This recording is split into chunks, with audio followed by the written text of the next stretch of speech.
Breaking now at 11. This was a targeted attack on the Capital Gazette. We're live with the latest from Maryland after a man walks into a newspaper newsroom and opens fire, killing 5 people. As family and friends mourn the death of a missing Dinwiddie teenager, a 21-year-old man now sits in jail charged with her abduction. And officers rescue a toddler lost in the woods, and it's all caught on camera. On your side, NBC 12 News at 11 starts with breaking news. And we are continuing to follow that breaking news out of Maryland. 4 journalists and 1 sales assistant, all employees of the Capital Gazette, are dead tonight after a gunman opened fire at the newspaper in Annapolis. And now investigators are getting a better idea of what may have set the suspect off. Our live team coverage continues now. Diane Walker is in our First Alert Center with the latest from police about the suspect and the investigation. Our Brent Solomon is live in Annapolis, where he's learning more about the victims and those who witnessed this grisly attack. Brent, walk us through what you're learning there on the scene. Heather, Carla, we are as close to the Capital Gazette as we could possibly get. Here you see authorities have the road blocked off that leads to that building. Authorities here tell me for them this is personal.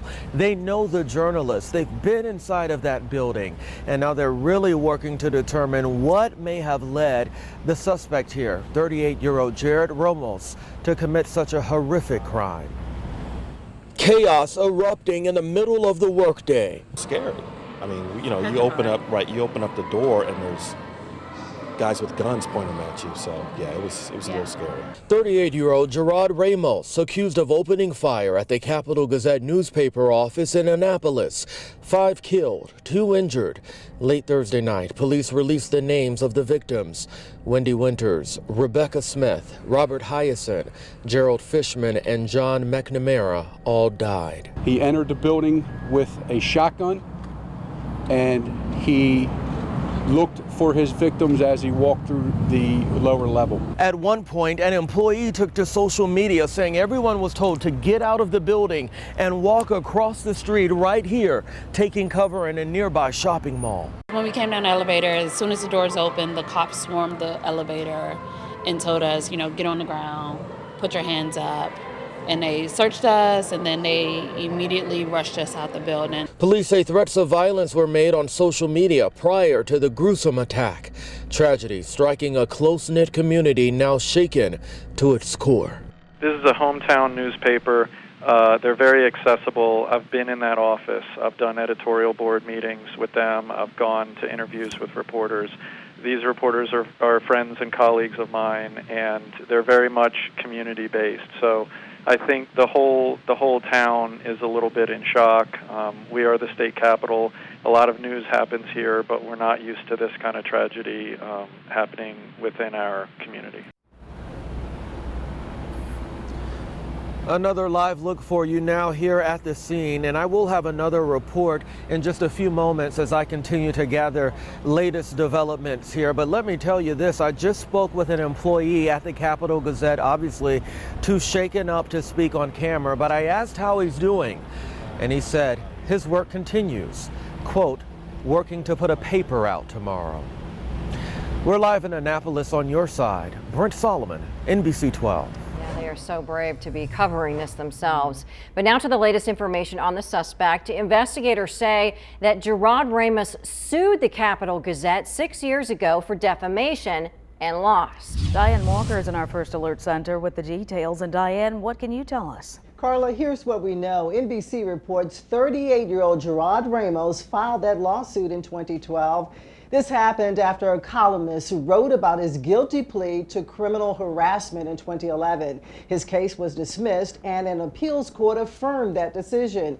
We've also learned there were threats made against the newspaper on social media earlier today, but police have not confirmed whether Ramos was behind those threats. Sources also tell NBC News Ramos was identified through the use of facial recognition software because he had somehow obscured his fingerprints, making identification difficult. We are also told he is being interviewed by investigators right now. In fact, we want to take you there live. You are right now looking at the scene in Annapolis where police are searching what may be the suspect's home.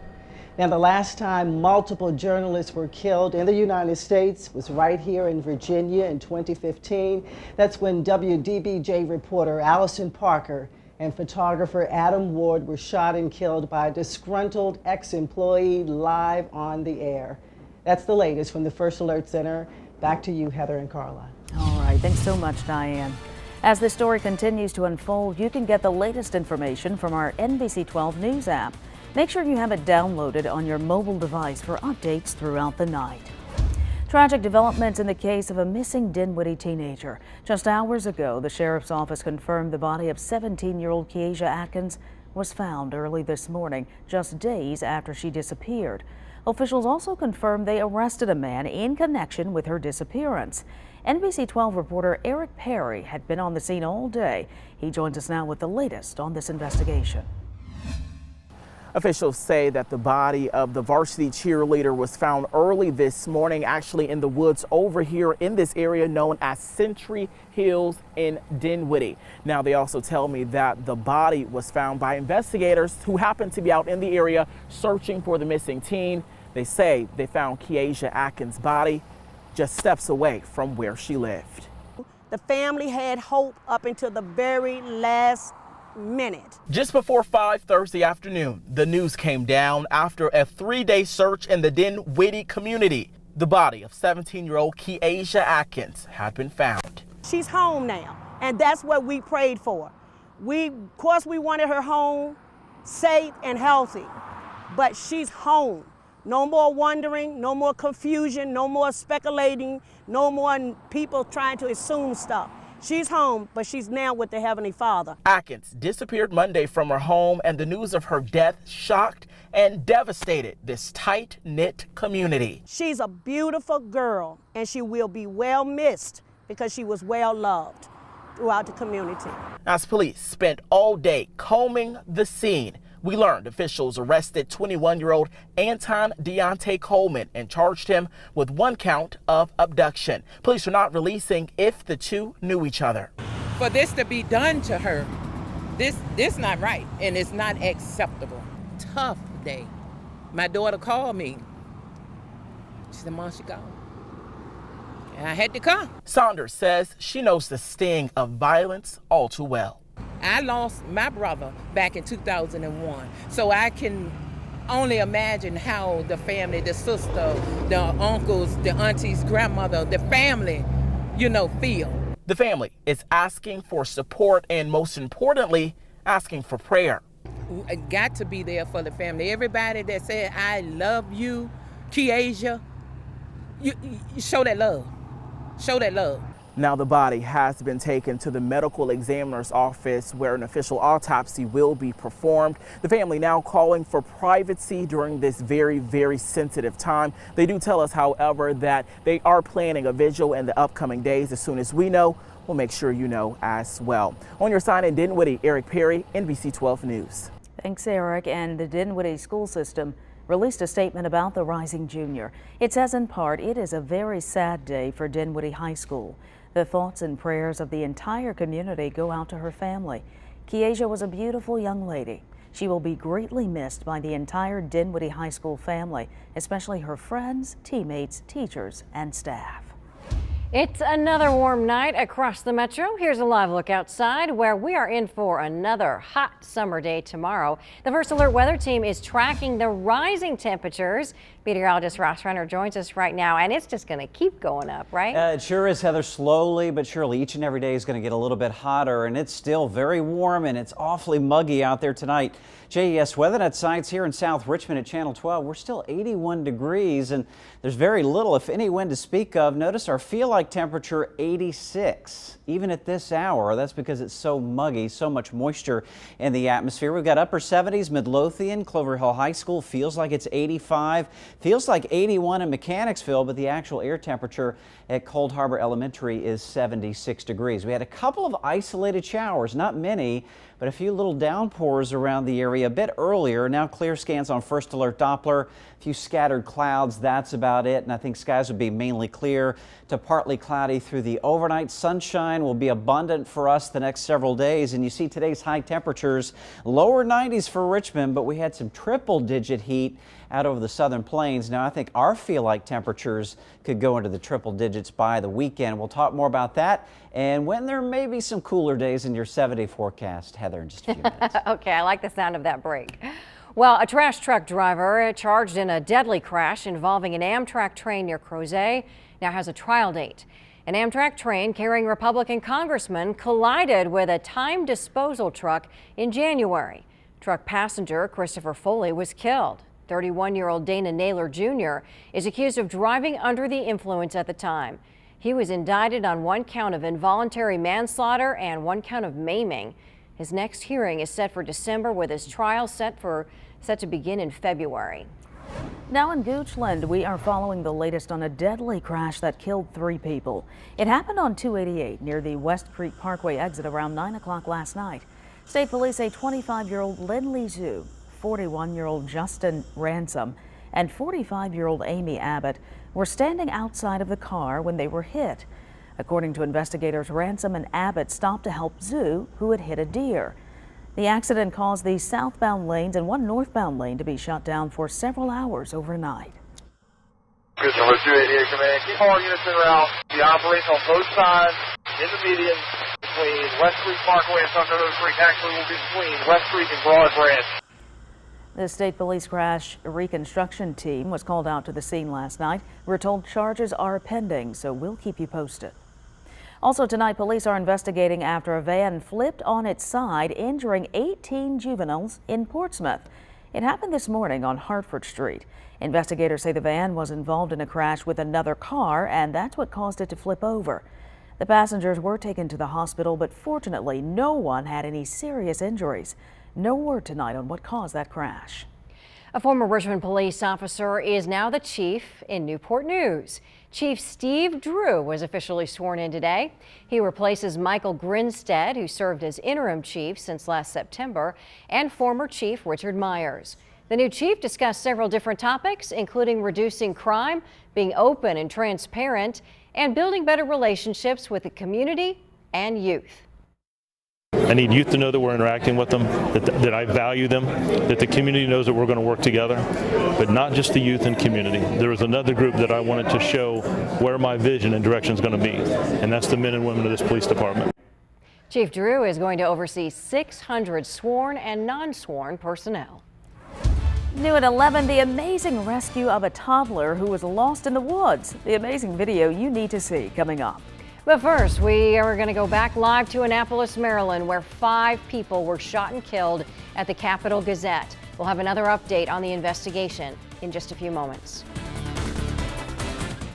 This is breaking news from NBC 12. That breaking news is out of Maryland, where 5 people are dead after a gunman opened fire in the newsroom of the Capital Gazette newspaper. This is another live look at what is still a very active scene. It will likely stay that way overnight. We're also getting new details on the victims, and we want to show you who they are. They are Wendy Winters, Robert Hyason, Gerald Fishman, and John McNamara. And Rebecca Smith was a sales assistant, and we're working to get her photo. Our Brent Solomon is live at the scene. He will join us with another update on the shooting coming up in just a few minutes. That's a child. That's a child. That's a child. Caught on camera, police rescue a toddler lost in the woods yesterday. Body cam footage shows officers searching a wooded area in Georgia, not too far from Savannah, and finding her after hearing her cries. Where is she? Where is she? We got you. We got you now. Oh, Lord, I love you. Thank you. You gotta see your mama? You ready to see your mama? Okay, she's one. Oh, 2-year-old Kamaya Vicks was last seen walking with her mom Tuesday night. She was reported missing Wednesday morning and was found a few hours later. She was treated for dehydration and some minor scrapes. Now, police do not know how she got separated from her mom. New video shows a firefighter falling out of a window to escape an early morning blaze. This happened yesterday in Rhode Island. The fire started in an apartment complex and quickly spread. Then video captures the moment a firefighter falls headfirst out of a second-story window. Afterwards, 2 men wound up fighting with firefighters to get back inside to save their belongings. Both men were charged with disorderly conduct and simple assault. The firefighter who fell stayed on scene until the fire was under control and then went to the hospital for treatment. Wow. Well, now to an update on the deadly attempted prison break that ended with the deaths of 4 prison employees. Last year, investigators say 3 men took part in this attack at the Pasquotank Correctional Institution in North Carolina. And today in court, the inmates had nothing to say. It's been almost a year since that deadly attempted prison escape at the Pasquotank Correctional Institution. At the center of it all, Seth Frazier, Mickle Brady, Jonathan Monk, and Wazaya Buckman are accused of murdering 4 prison employees. Today, 3 of them appeared in court. District Attorney Andrew Womble is leading the prosecution. We have various problems with trying 4 capital murder cases all at one time. Womble said this is the most complicated and severe case he's prosecuted in Pasquotank County. Problems include picking a jury that can handle 4 capital murder cases and evidence that can be applied to some defendants but not others. After reviewing the evidence that we have, I've seen some of the most brutal acts that I've seen in my 23-year career as being a criminal attorney and a prosecutor. So today, the state took its first steps toward prosecuting the accused killers separately.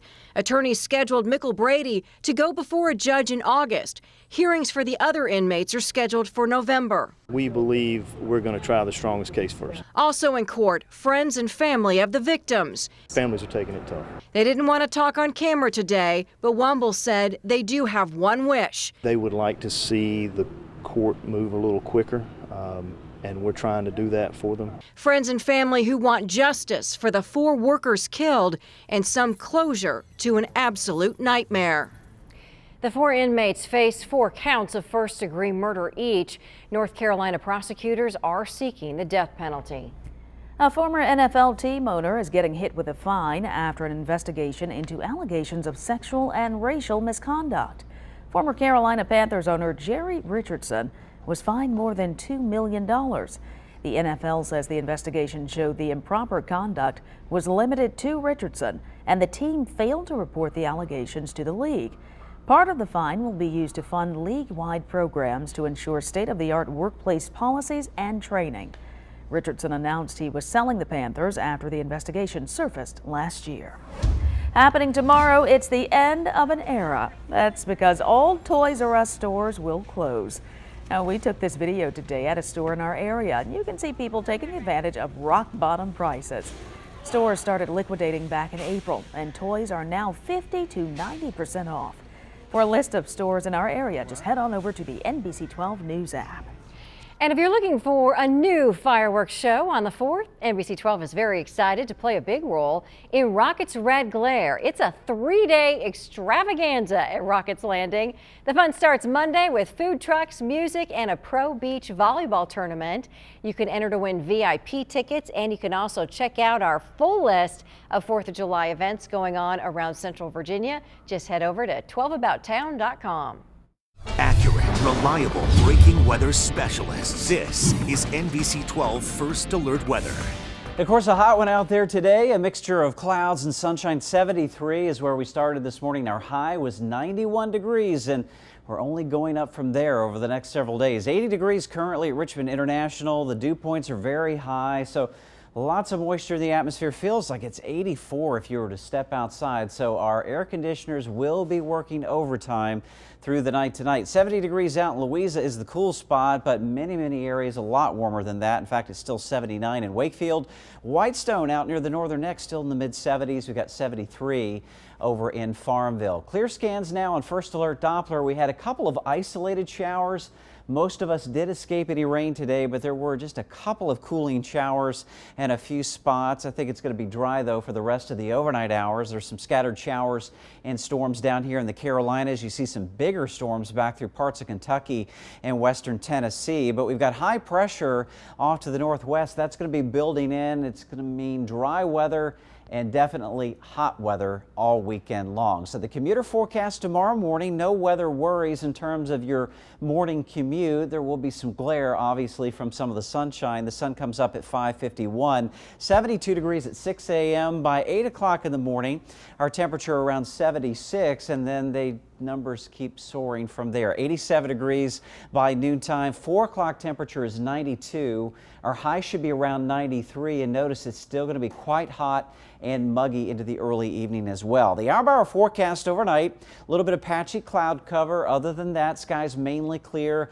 Lots of sunshine tomorrow. Highs will be in the low 90s. Any showers and storms would most likely occur down in North Carolina. Anytime you get this type of heat and humidity, it's hard to say there's a 0 chance of rain, but the chance will be very small for us tomorrow, even Saturday. Saturday's high temperature in the mid-90s under mostly sunny skies, and a first alert to the next big thing, which will be the peak of this mini heat wave. That's going to be on Sunday and Monday. Highs both of those days in the mid to upper 90s. And then when you factor in the humidity, those are the days we're most likely to see a heat index that could rise to 100 degrees or higher. So just factor that into your outdoor plans on Sunday. Hopefully you'll be spending some time by the pool. That's going to be a good idea, with a high of 97 degrees, 97 on Monday as well. And then turning just ever so slightly cooler into the day Tuesday. Highs in the lower 90s. Still mostly sunny, so 5 days in a row where the rain chance is going to be less than 20% and in many cases less than 10%. By the 4th of July, that's when we may see a late day or evening thunderstorm. Hopefully nothing to ruin the fireworks displays, but we'll have at least a slight chance for some storms. Temperatures near 90, 91 degrees the high next Thursday, again with a chance for a late afternoon or evening thunderstorm. We'll have more 12 News coming up right after this. This is breaking news from NBC 12. We are in Annapolis, Maryland, where police are investigating a deadly shooting that claimed the lives of 5 people who worked at the local newspaper. We've just learned the identities of those Capital Gazette employees. We want to go back live to Brent Solomon right now. He has been on the scene all night. Brent, can you bring us up to speed on what will happen from here? Well, the police chief tells me they're now working on search warrants to go into the suspect's home. They say he lives here in Maryland, and they're looking for any evidence that could point them to why this suspect may have opened fire, killing respected journalists at a newspaper that means so much to this close-knit community. Go ahead, take a look at your screen right now. Of course, we just learned the identities of the victims here, all of them working at the Capital Gazette. You're looking at Wendy Winters, Robert Hyacin, Gerald Fishman, and John McNamara. Another victim was Rebecca Smith. We've learned the suspect, 38-year-old Jared Ramos, was allegedly armed with smoke grenades and a shotgun. The police chief says this was a targeted attack. He also says Ramos entered the Capital Gazette building and opened fire as he walked through the building. The shooting followed threats made on social media. The suspect, accused of harassing staff at the paper, upset over a news story that caused him to sue the paper, but he lost. Back live now, Ramos is currently being questioned by police as they work to gather new evidence and continue to build their case. I will be here uncovering the very latest developments for you, so be sure to stay with NBC 12 on 12 News today beginning at 5 a.m. for more of my live reports. On your side in Annapolis, Brent Solomon, NBC 12.